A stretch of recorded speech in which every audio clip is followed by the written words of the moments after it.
ছুটে আসবে আপনাকে শেষ বিদায় দিতে, গুড বাই জানানোর জন্য। আল ওয়াদা, বিদায় জানাতে আসবে সবাই।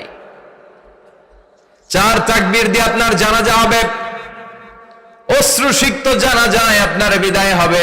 কাঠের খাটিয়ার মধ্যে করে কাঁধে তুলে আপনার কবরে নেওয়া হবে। আগে থেকে খুঁড়ে রাখা কবরটার মধ্যে আপনারে বিছিয়ে দেয়া হবে। বাঁশের কচি দিয়ে তার উপরে মাটির চাপা দিয়ে সব চলে যাবে। ভাবেন না একবার চোখ বন্ধ করে, this is the circle of life, this is the nature of life. এটা সবার হবে, আমার হবে, আপনার হবে।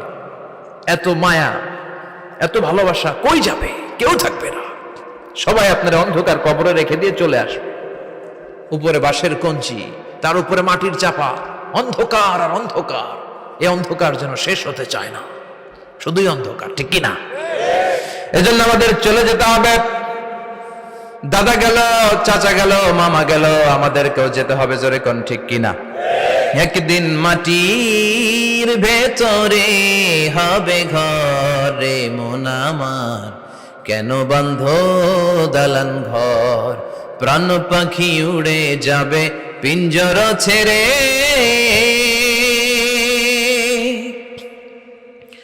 ধরা ধামে সবই রবে, তুমি যাবে চলে।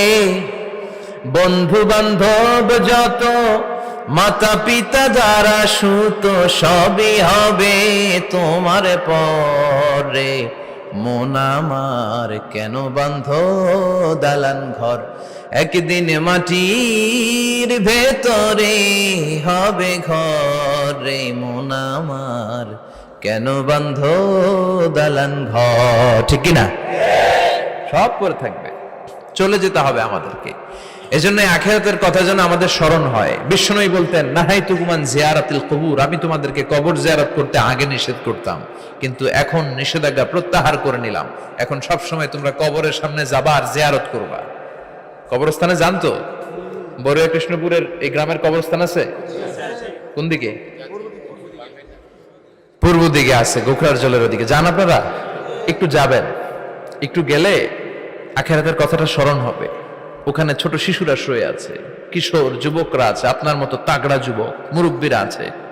এরা এই এলাকায় থাকতো, এরা আকাশ থেকে নেমে আসে না, এই এলাকার সন্তান আজ নাই। একটা সার্টেন পিরিয়ড শেষে আপনিও থাকবেন না। This is the nature of life, this is the circle of life. ছোট্ট শিশু হয়ে এসেছিলেন, শৈশব, কৈশোর, যৌবন, প্রৌঢ়ত্ব। আগে ছিলেন সিঙ্গেল, বিয়ে করে হয়ে গেলেন ডবল। এরপরে আল্লাহ আপনাকে একটা মেয়ে দিল, এরপরে মেয়েকে বিয়ে দিয়ে শ্বশুর হলেন, এরপরে ওই মেয়ের ঘরে সন্তান হতে নানা হলেন। আর কতদিন? অনেক দিন হলো তো, অনেক লম্বা সময় পেয়েছেন আপনি। Think about death. এবার যাওয়ার কথা ভাবেন, আখিরাতের সামানের কথা ভাবেন, ফিরে যেতে হবে।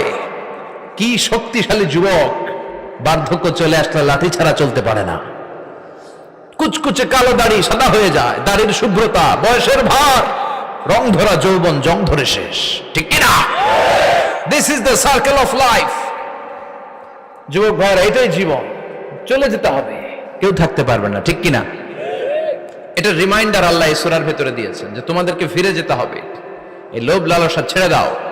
রব্বুল আলামিন বলেন, আলহাকুমুত তাকাসুর হাত্তা যুরতুমুল মাকাবির। ও গোলাম, দুনিয়ার সম্পদ, লোভ লালসা তোদেরকে পাগল বানিয়ে দিয়েছে। এই লোভ পাগলামি কোনোদিন তোদের থামবে না যতদিন না তোরা কবরে ঢুকবি, ঠিক কিনা? কার কথা? আল্লাহ বললেন, দুনিয়ার সম্পদ আর লোভ আর মোহে তোমরা গাফেল হয়ে গিয়েছো। আখিরাতের কথা বেমালুম তোমরা ভুলে গিয়েছো। কিন্তু আখিরাতে তোমাদের যেতেই হবে, কবরের বাড়িতে তোমাদের ঢুকতেই হবে, ঠিক কিনা? যেতেই হবে। আমরা ভুলে যাই।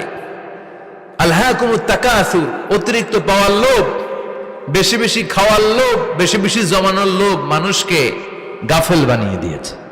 এটা মানুষের স্বভাব। আরো চাই, আরো চাই, এই স্বভাবটা আছে না নাই? দেখবেন ছোট বাচ্চারা মসজিদের দোয়া অনুষ্ঠান শেষে জিলাপি দেয় না? বড়ুয়া কৃষ্ণপুর কি দেয়? আগে বাতাসা দিত না, এখন কি দেয়? জিলাপি দেয়, মিষ্টি দেয়। তো মসজিদের 2-3 গেট থেকে যদি দেয়, ছোট বাচ্চারা দেখবেন এদিক দিয়ে কয়েকটা নিয়ে আবার ওই গেটে লাইন ধরে। ওর হাত হলো ছোট হাত, ওর হাত ভর্তি জিলাপি, আর নেওয়ার জায়গা নেই, এরপর আরেক জায়গায় লাইন ধরছে, আরো লাগবে, আরো লাগবে, এই আরো আরো আরো চাই, এই স্বভাবটাই মানুষকে কুড়ে কুড়ে শেষ করে দিয়েছে। এত লাগবে কেন তোমার? চাহিদার কোনো শেষ নাই, unlimited demand of human being. যার আছে বেশি তার চাই বেশি, যার সাইকেল আছে তার হুন্ডা চাই, হুন্ডা আছে তো প্রাইভেট কার চাই, প্রাইভেট কার আছে তো প্লেন চাই, প্লেন আছে তো হেলিকপ্টার চাই, হেলিকপ্টার আছে তো ওইটা চাই, ওইটা আছে তো সেটা চাই। ঠিক কিনা? এলাকার মেম্বার যে হয়েছে চেয়ারম্যান হতে চায়, আছে না নাই? চেয়ারম্যান সাহেব এমপি হতে চায়, আছে না নাই? এমপি সাহেব মন্ত্রী হতে চায়, আছে না নাই? মন্ত্রী সাহেব প্রধানমন্ত্রী হতে চায়, আছে না নাই? কিন্তু এই দেশে সুযোগ নাই। কথা কন, এই দেশে প্রধানমন্ত্রী সিলেক্টেড, 2-3 জনের বাইরে কেউ প্রধানমন্ত্রী হইতে পারবি না। ঠিক কিনা? আমার এই জীবনে তো আমি 2-3 জনই দেখলাম। বেগম খালেদা জিয়া, মাননীয় প্রধানমন্ত্রী শেখ হাসিনার ছোট্টবেলা দেখেছি এরশাদকে, আমরা তখন ছোট। তো মানুষের চাহিদার কোনো শেষ নাই, যার আছে বেশি তার চাই বেশি। এজন্য বিষ্ণু বলেছেন, উনজুরু ইলা মান হুয়া আসফালা মিন, তোমার চেয়ে যে খারাপ আছে ওর দিকে তাকাও। ওয়ালা তানজুর মান হুয়া আ'লা মিন, তোমার চেয়ে যে ভালো আছে ওর দিকে তাকায়ও না, তোমার চেয়ে যে খারাপ অবস্থানে আছে ওর দিকে তাকাও। অনেকে নিজের অবস্থান নিয়ে সুখী না, এরকম আছে না নাই? আল্লাহ আমার এটা দিল না রে, ওইটা দিল না রে, পাইলাম না রে, কিচ্ছু হয় না, কি করব জীবনে, হতাশ। আসলে আছে কিন্তু অনেক, কিন্তু শুকরিয়া নাই, ডাকাত। ঠিক কিনা? নিজের অবস্থান নিয়ে সুখী না, কিন্তু অনেক লোক আছে তারা আপনার অবস্থানে পৌঁছতে চায়। তাদের দিকে তাকিয়ে দেখেন, আপনি যে অবস্থানে আছেন এই অবস্থানে পৌঁছাটা অনেকের কাছে স্বপ্ন। তারা প্রতিনিয়ত সংগ্রাম আর স্ট্রাগল করে যাচ্ছে আপনার অবস্থানে পৌঁছতে, আর আপনি এটা নিয়ে সন্তুষ্ট না। শেখ সাদির নাম শুনেছেন? বালাগাল উলা কাশাফাত দুজা, এই কবিতাটার রচয়িতা ইরানের বিখ্যাত এক কবি। উনি একবার আর্থিক সমস্যার মধ্যে দিয়ে সময় কাটাচ্ছেন, টাকা নাই, পয়সা নাই, পায়ে দেওয়ার মতো জুতা নাই। উনি খুব দুঃখ পেলেন, হায় রে, আমি ইরানের এত বড় কবি, আমার পায়ে দেওয়ার মতো জুতা নাই। দুঃখ ভরা মন নিয়ে রাস্তায় হাঁটতে বেরোলেন। হাঁটতে হাঁটতে হঠাৎ দেখলেন একটা লোক শুয়ে শুয়ে কাঁদছে, ওই লোকটার 2টা পাই নাই, পাই নাই। উনি সেজদায় পড়ে গেলেন, আল্লাহর কাছে ক্ষমা চাইলেন, আল্লাহ অনেক দিয়েছো, শুকর আলহামদুলিল্লাহ। এজন্য যেই পরিস্থিতিতেই থাকি না কেন আমরা কি পড়বো? জোরে বলেন, কি পড়বো? এজন্য কানাতু মিনাল ইসলাম, অল্পে তুষ্ট থাকার নাম হলো ইসলাম। সম্পদ লাগবে কিন্তু সম্পদের পাহাড় লাগবে না। ঠিক কিনা? অল্প খান, অল্প পড়েন, অল্প জমান, অল্পের ভেতরে বরকত ঢুকায়া দিছে কে? দেখবেন যাদের সম্পদ অল্প তারা সুখী বেশি। জরিপে এটা দেখা গিয়েছে, অনেক সার্ভেতে এটা এসেছে, যারা সম্পদশালী এরা দুঃখী বেশি, এদের দুঃখ বেশি, টেনশন বেশি। খুব স্বাভাবিক, টাকা যার বেশি রোগ তার বেশি, টাকা যার বেশি টেনশন তার বেশি, টাকা যার বেশি ঘরে শান্তি তার কম। আছে না নাই? ঘরের ভেতরে অশান্তি, ছেলে কথা শোনে না, ছেলে টানে গাঞ্জা, মেয়ে করে পরকিয়া। আছে না নাই? স্ত্রী কথা শোনে না, ভালোবাসা নাই, ঘরটা জাহান্নামের টুকরা। রোগ বালাই, এক একটা হসপিটাল বিল পরিশোধ করতে মাসে 5 লাখ 10 লাখ। আছে না নাই? কিছু খেতে পারে না, ডাক্তার একেবারে ডায়েট মেনু বেঁধে দিয়েছে।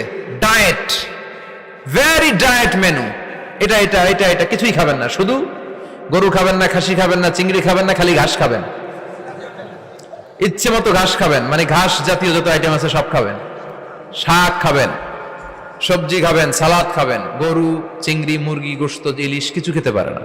তাহলে রোগ বেশি, খাওয়ার মজা নাই, ঘরে সাংসারিক শান্তি নাই, খালি ব্যারাম আর ব্যারাম। ঠিক কিনা?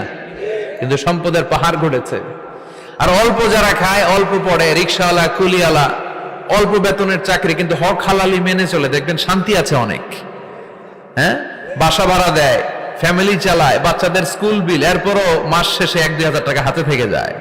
আর ওর প্রতি মাসে 10 কোটি টাকা ইনকাম, তারপরও ব্যাংকের ঋণ আছে না নাই? সুখ কারে বলে? কিভাবে আপনি সুখকে ডিফাইন করবেন? সুখ তো টাকায় কিনা যায় না, শান্তি টাকা দিয়ে হয় না, শান্তি দেওয়ার মালিক কে?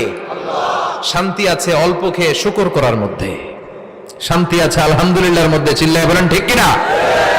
এজন্য অল্প খাবো, অল্প পড়বো, অল্প জামাবো, অল্পের ভেতরে বরকত দিয়েছে কে? দেখেন ধনী ভাইরা খেতে পারে না, কিন্তু রিকশালার কি সমস্যা হয়? রিকশাওয়ালারা সব খেতে পারে, কুলিওয়ালা, দিন মজুর, এরা একেবারে স্লিম সুঠাম দেহি, মেদহীন পেট, পেটে কোনো মেদ নাই, ভুড়ি নাই। আর কোটিপতিদের মেদ আছে না নাই? এত বড় বড় পেট, ঠিক কিনা? আমাদেরও পেট আছে, তবে হালাল পেট এটা, হারাম টাকা দিয়ে এই ভুড়ি বানাই নাই আমরা। চিল্লায় বলেন ঠিক কিনা? রিকশাওয়ালা, কুলিওয়ালা নিজেও নামাজ পড়ে, বউ নামাজ পড়ে, বাচ্চাটাও নামাজ পড়ে, রিকশা চালায় আর জিকির করে লা ইলাহা